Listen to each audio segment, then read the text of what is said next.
Vous rêvez de mieux connaître l'unité la plus opérationnelle de Tsahal depuis ces 8 dernières années. Non, ce n'est pas un James Bond, c'est juste notre réalité. On parle bien sûr de Chayetet Chaloche ou les Satilim. Alors pour en parler, nous avons la chance, le plaisir et l'honneur d'accueillir un jeune qui a fini son service militaire au sein de cette unité. Il s'appelle Netanel Zribi. Salut Netanel. Salut, bonjour. Alors ce qui est bien avec vous quand vous venez derrière ce micro après avoir fini l'armée, c'est que franchement, on ne peut pas imaginer, même pas un quart de seconde, que tu étais sur un bateau de guerre et que tu avais parfois le destin de ce bateau entre tes mains. C'est ça qui est quand même génial. Oui, mais toutefois, c'était exactement ce qu'on faisait là-bas. C'était la réalité, oui. C'était ta réalité. Exact. Bon, alors avant de faire rêver tous ceux qui nous écoutent, on va d'abord parler concret, comment on rentre dans cette unité de Satilim. Donc Satilim, c'est des bateaux de guerre en fait. Exact. Alors pour entrer là-bas, tout ce qu'il y a à faire, c'est de recevoir d'abord le zimoun pour le gibouche des Satilim, de Lochem Yami. Alors en fait, on est juste après le Tzav Rishon. Exact. Voilà, on va pas tout refaire parce qu'on va pas tout vous expliquer à chaque fois. Il faut suivre les émissions de Tsahal Connection. On a fait une émission sur le Tzav Rishon, donc là on est après. Donc, exact. On a passé le Tzav Rishon. Donc tous ceux qui finissent le Tzav Rishon reçoivent une manila. Dans la manila, une des manila, ça veut dire quoi? C'est comme un papier, sur Internet. D'accord. Attends, je vais essayer d'expliquer. Juste, la manila, je vais pas parler de la manila. C'est pas grave. Ça s'arrête là? On continue. On peut parler de la manila. Vas-y, je t'écoute. La manila, c'est tous ceux qui font le Tzav Rishon reçoivent une manila. C'est tous les endroits que tout le monde peut arriver dans l'armée. Par exemple, Golani, Givati, tout ça. Et ils doivent mettre une note de un sac à quel point ils veulent être dans chacune de ces unités. Ah, c'est l'espèce de lettre de vœux, les vœux, ce qu'on veut vraiment faire. Ouais, mais dans tous les endroits qui ne sont pas bénévolats, si vous voulez. Par exemple, il n'y aura pas dans la manila, Seret Matkal ou Chayetet Shlosh Esrei, c'est des trucs que tu reçois séparément de la manila. Ok. Dans la manila, il y aura Givati, Golani, tout ça, et entre autres, Lochem Yami. Alors, Lochem Yami, on va dire quand même que c'est pour des gens qui ont un profil entre 72 et plus. Exact. Ok, donc on peut être convoqué, tout le monde en général est convoqué, c'est ça? Tous ceux qui ont 72 ou plus, pratiquement tous ceux qui ont plus, sont convoqués et ils arrivent à Haïfa, donc si jamais ils ont dit que ça les intéresse, et ils passent un jour et demi de sorte de mioun qui est censé vérifier si... ils peuvent faire ce service-là sur ce bateau. Exact. Alors, un jour et demi de test, en fait, où ils partent en mer... Entre autres. Voilà, pour voir s'ils n'ont pas le mal de mer, déjà, pour commencer. Déjà. Ça peut aider. Exact. Et pour voir un peu ce que c'est qu'un bateau de guerre, quoi. Exact. J'ai juste envie de dire que le fait que quelqu'un a le mal de mer, ça ne veut pas dire qu'il ne sera pas un très bon satilan. Ça veut dire... J'avais des gens avec moi dans le bateau qui avaient le mal de mer de folie. Ils étaient très, très bons dans leur job. Ils ont dû crever. Oui, mais ils ont continué malgré tout. 3 ans avoir le mal de mer, c'est dur quand même. Et tu t'habitues pas à la mer, tu t'habitues au mal de mer. Ça veut dire à un moment donné, t'as compris que tu as le mal de mer et tu fais avec. Et quand il faut vomir, tu vomis et tu continues à travailler. Tu fais ce que tu as fait. C'est ça, bon, d'accord. Okay. Ça en dit long sur la motivation qu'il faut avoir pour être un bon satilim. Alors, on comprend forcément qu'on peut faire ce guibouche, mais on n'est pas obligé. C'est-à-dire que vous envoyez à tout le monde pour faire partie de cette unité, mais tout le monde n'est pas obligé de le faire. On peut dire non tout de suite sans faire ce guibouche. Non, il y a à peu près 12 guibouchim par an. Dans chaque guibouche, à peu près 200 personnes. D'accord. Alors, sur ces 200 personnes, parce que maintenant que tu as fini l'armée, tu fais aussi passer ces entretiens. Combien vous en gardez? Alors là, par exemple, dans ce guibouche, il y avait 250 qui sont arrivés, une centaine qui a arrêté en plein milieu pour dire que c'est pas pour eux, ce qui est compréhensible, c'est pas pour tout le monde. Et de ceux qui sont restés, on en a reçu à peu près la moitié. Donc, une fois qu'on leur dit oui, ok, vous pouvez rentrer dans cette unité, c'est eux qui choisissent. C'est les jeunes apprentis soldats qui choisissent. Ça se passe comment s'ils disent oui, ok, on veut faire ça? Ils arrivent après avec leur date de Gius, donc ils arrivent... Au Bakoum? Oui, au Bakoum. Alors, c'est quoi le Bakoum? Alors, au Bakoum, c'est une base à laquelle tous les soldats arrivent, peu importe où vous allez. Et c'est le premier jour à l'armée. Donc, Ok. on vous donne l'uniforme, on vous transforme en C'est où soldat. tous les soldats, Tous les sont soldats, là. exact. Peu importe les unités. Oui, ça marche pratiquement tous les jours parce que tous les jours, il y a des soldats qui arrivent. Bien sûr. Et de là-bas, vous êtes dispatchés chacun dans la base, chacun là où il va. Et donc, directement de là-bas, à la fin de la journée, on arrive à Haïfa, la première base de Haïfa qui s'appelle Bad Relayam. C'est une base d'éducation, si on veut. Mhm. Et là-bas, on passe une tironoute de 2 mois, comme tout Relayam. Et après les 2 mois de tironoute, il y a encore entre 3 et 4 mois de cours. Ça dépend quel est le métier dans lequel vous êtes. Alors, après ces tironoutes de 2 mois, on est dispatché directement dans les Satilim ou on peut aller dans d'autres unités de Khalayam? Alors, si on a fait le Lochem Yami, il y a plusieurs options dans lesquelles on peut aller. Ça veut dire il y a Satilim, il y a Dabourim, il y a des trucs qui ne sont pas en mer. Ok. Donc, voilà plusieurs options. Moi, je parle des Satilim parce que c'est ce que j'ai fait moi. Bien sûr. Et dans les Satilim, il y a encore plusieurs options. Ça veut dire, même si je sais que je suis dans les Satilim, je ne peux pas encore savoir qu'est-ce que je vais faire. Qu'est-ce que je vais faire. Exact. Bon, alors, j'imagine que pendant ces tironoutes, on vous observe pour savoir quelle fonction on va vous donner une fois que vous serez Oui. au sein vraiment des Satilim. Oui, mais encore, déjà dans le guibouche, nous, en tant que guibouche, ceux qui font passer le guibouche, on essaye déjà de voir à peu près si ça va être plutôt un Satilan, plus un Dabouran, plus c'est des profils un peu différents. Alors, ça veut dire quoi? Parce qu'on emploie ce mot depuis le début de l'émission, Satilim, on n'a pas expliqué. Alors, Satilim, c'est des bateaux missiles. On parle de bateaux d'entre 60 et 80 mètres de longueur, dans lesquels il y a entre 60 et 100 combattants. C'est des bateaux qui font partie des...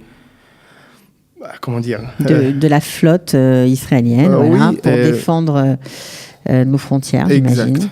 Et voilà, c'est comme vous l'avez dit au début de l'émission, c'est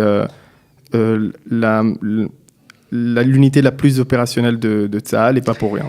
Et pas pour rien, on va bien sûr détailler. Alors, vous avez dit 60 mètres, il n'y a pas beaucoup de place. Si Non. vous me dites qu'il y a entre 60 et 100 hommes sur le bateau, ça fait pas beaucoup. Ça fait pas beaucoup. 1 mètre carré, même pas par personne. Exact. Au secours. 52 lits. Faut pas être claustrophobe. 52 lits, donc tout le monde ne dort pas en même temps. Donc tout le monde ne dort pas soit en même temps si c'est en mer. Si c'est pas en mer, alors on dort quand même dans le bateau, mais pas tout le monde va avoir un lit. Donc on dort sur les tables. On va sur prendre le pont. matelas et on va le mettre là où ça vous convient, sur le pont, sur les tables, par terre, là où on le trouve. D'accord. Donc il faut être super flexible. Exact. Ok, bah alors, on va quand même détailler les différentes fonctions et les différentes, on va dire peut-être sous-unités qu'il y a dans cette unité Satilim. Alors, il y en a 4, je crois. Oui, exact. Tu peux nous les décrire? Alors, on va avoir tout d'abord ceux qui ont un rapport avec tout ce qui est les armes à feu.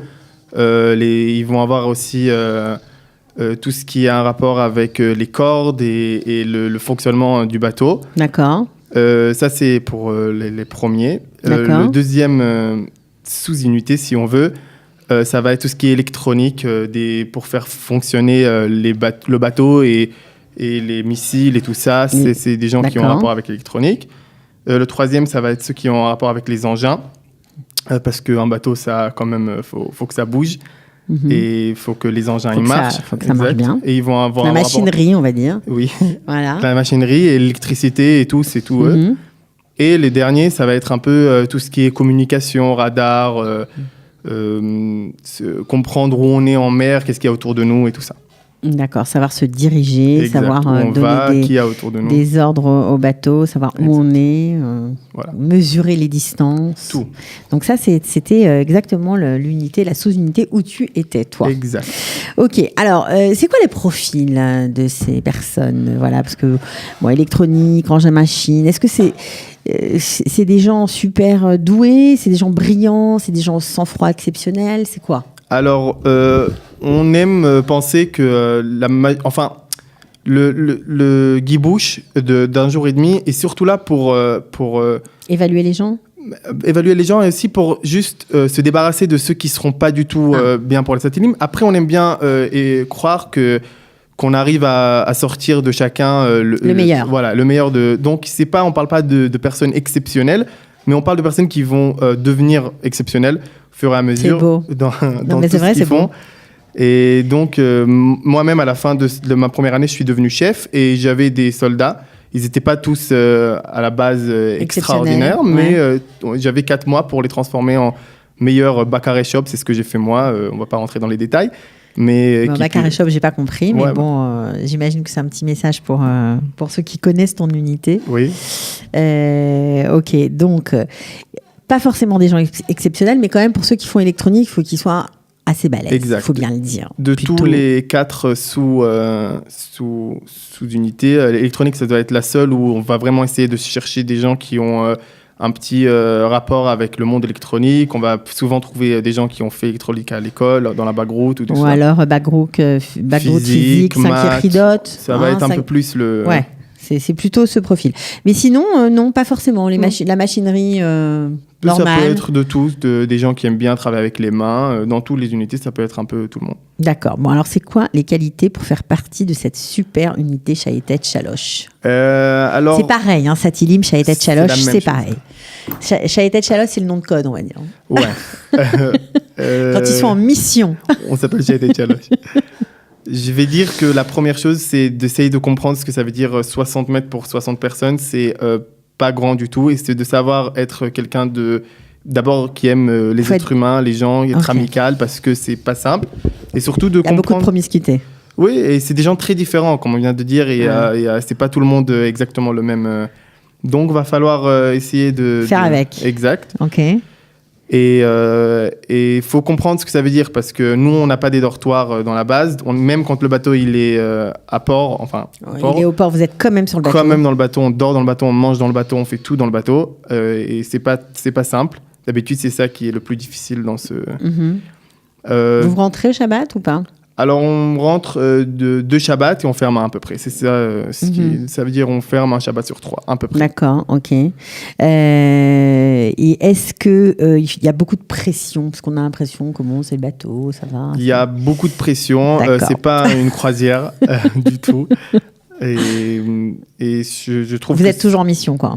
Quasiment toujours. Quasiment à chaque moment, il y a au moins 2 ou 3 bateaux qui sont en train de faire une mission. Chaque jour ? Chaque jour, chaque instant. Chaque jour, 365 jours par an, 3 bateaux sont en mission à peu près. Ok. Il y a combien de bateaux à peu près aujourd'hui ? Pas à peu près, exactement. 8 bateaux. Excusez-moi. Pas de quoi. 8 bateaux petits qui s'appellent 4,5, c'est le nom du bateau, et 3 bateaux grands qui s'appellent 5, et on va avoir des nouveaux bateaux, des 6 qui arrivent. Voilà. Alors, c'est aussi l'occasion d'en parler, parce qu'on ne parle pas beaucoup de filles dans cette affaire, c'est plutôt une histoire de garçons, et on comprend 1 mètre carré par personne, on verrait mal la promiscuité garçon-fille, ça ferait un peu désordre, mais là, pour une première fois dans l'histoire d'Israël, ça va changer. Alors, il y avait avant, ils ont essayé de mettre des filles dans les bateaux, ça n'a pas vraiment marché. Ils ont essayé, c'était un modèle où il y a des filles pendant 1 mois dans le bateau et ils essayent, mais ça n'a pas marché du tout. Comme vous l'avez dit, 60 mètres carrés, c'est trop petit. Et là, avec le nouveau bateau, ils ont fait une séparation dans le bateau. Ils vont faire en sorte qu'il y a des filles combattantes pour la première fois dans les bateaux missiles. Et donc, voilà, le bateau sera à peu près séparé en 2 et il y aura des filles, des dortoirs pour les filles, des dortoirs pour les garçons. Alors, pourquoi l'armée d'Israël a tenu à mettre des filles combattantes dans ce genre de bateau de guerre ? Je crois que c'est un truc qu'on voit qui arrive de plus en plus dans toute l'armée. Les filles veulent de plus en plus être combattantes un peu partout. Il y a eu des essais maintenant dans les tanks. Et maintenant, il y a des essais il n'y a aucune raison pour laquelle les filles ne seront pas combattantes dans les bateaux missiles. En vrai, elles peuvent faire aussi bien, si ce n'est mieux, ce que nous, on fait. Alors, ça tombe très, très bien. D'accord. Donc, premier guibouche, c'est quand ? Premier guibouche. Premier enrôlement pour ces filles combattantes, c'est bientôt ? Ça va être début 2019. Début 2019, donc il faut se mettre sur les rangs là. Exact. Ici, hein. C'est maintenant. Si vous êtes, si vous avez prévu d'être combattante, si vous aimez la mer, les bateaux de guerre, ben voilà, il y a une place pour vous. C'est nouveau, personne ne l'a encore fait. Vous serez peut-être les premières en la matière. Alors, ça a l'air extraordinaire malgré tout. Ça a l'air quand même lourd en termes de gestion au quotidien, mais c'est quand même, ça fait rêver, non ? C'est extraordinaire. Je trouve qu'il n'y a pas un autre endroit dans le monde où des enfants de 19 ans, quasiment des enfants de 19 ans, peuvent faire des choses pareilles, être sur un bateau missile et être pas en face forcément d'Israël, dans les mers d'Israël, mais un peu partout. J'ai envie juste de dire aussi qu'il y a dans les bateaux missiles, parfois on fait des entraînements avec la Grèce, les Français, les États-Unis, on est un peu partout. Et voilà, c'est un truc que pas tout le monde a la chance de vivre. Ouais. Qu'est-ce qui est comparable, d'après toi, au sein de l'armée israélienne ? Je dirais que rien n'est vraiment comparable avec les bateaux, quasiment, à part les sous-marins ou les avions ou des trucs comme ça. Les pilotes, c'est les seuls qui vraiment ils sortent de l'armée, ils peuvent dire j'ai fait un truc que personne ne peut faire, vraiment personne ne peut faire. Alors forcément, le pendant de cette question, c'est qu'est-ce qui était difficile à vivre ? À part ce que j'ai dit avec les 60 personnes sur 60 mètres, il y a aussi une question de, à chaque fois qu'on part en mer, il n'y a plus rien, ni des portables, on ne peut pas parler avec les familles. Maintenant, d'habitude, ça va être entre 3 et 4 jours, mais ça peut arriver jusqu'à 7, 8, 10 et plus, où on peut oublier les portables, oublier tout. Donc, il faut être prêt à être coupé du monde pendant quelques jours. Exact. Est-ce que l'incertitude du programme, de savoir ce que vous allez faire, où vous allez aller, parce qu'apparemment ça peut changer en fonction de la situation. Alors effectivement, l'incertitude est un truc qui est assez répandu dans toute l'armée, mais dans les bateaux missiles plus que partout ailleurs. Enfin, c'est vraiment un endroit où on ne sait pas ce qui va se passer 2 minutes. Ni nos chefs, c'est pas genre... qui veulent pas nous raconter ou quoi que ce soit. Pourquoi ? Parce qu'il y a un bateau qui peut tomber en panne, parce qu'il y a un bateau qui peut tomber en panne, parce qu'il y a tout d'un coup, il faut sortir un bateau parce qu'il s'est passé quelque chose ou on sait pas quoi. Alors, faut être prêt, même si... il y a une phrase dans les bateaux missiles que t'es pas sorti à la maison jusqu'à ce que t'es pas revenu dimanche. Parce qu'il y a des moments où on sort jeudi et tout d'un coup on nous appelle où on nous dit de revenir. Donc tu peux pas être sûr que t'es à la maison Shabbat jusqu'à ce que t'es pas revenu dimanche matin. Ouais, t'es pas sorti de chez toi dimanche matin. Voilà. Bon, écoute, c'était vraiment intéressant de t'entendre. Alors juste, forcément, la question qui vient, on dit souvent que quand on fait l'armée en Israël, après on a une carrière qui peut s'ouvrir devant nous. Quand on sort d'une unité pareille, qui vient vous chercher ? Alors, d'abord, plusieurs endroits. Ça dépend exactement qu'est-ce que vous avez fait dans le bateau. Moi, je vais dire que j'ai fini. Je me suis retrouvé à Raphaël. Ouais, ok, Raphaël. On peut en dire 2 mots pour ceux qui ne connaissent pas. Alors, Raphaël, c'est une unité, pas vraiment une unité, mais une société civile qui travaille avec l'armée, qui a à peu près... qui fait tout ce qui a un rapport avec l'armée, enfin tout ce qui est...